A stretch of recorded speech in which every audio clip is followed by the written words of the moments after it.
نوتدونی اولین فروشگاه نوت موسیقی در ایران.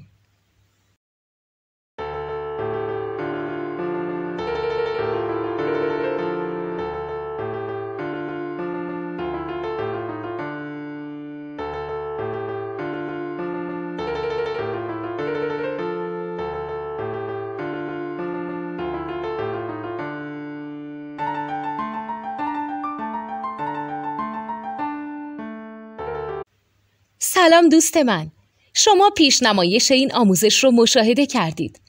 برای دیدن آموزش به صورت کامل میتونید به وبسایت نوت 2 که مرجع آموزش موسیقی هست مراجعه کنید. همچنین برای تهیه نوت موسیقی مرتبط با این آموزش هم میتونید به وبسایت نوتدونی که بزرگترین آرشیو نوت موسیقی در ایران هست مراجعه کنید.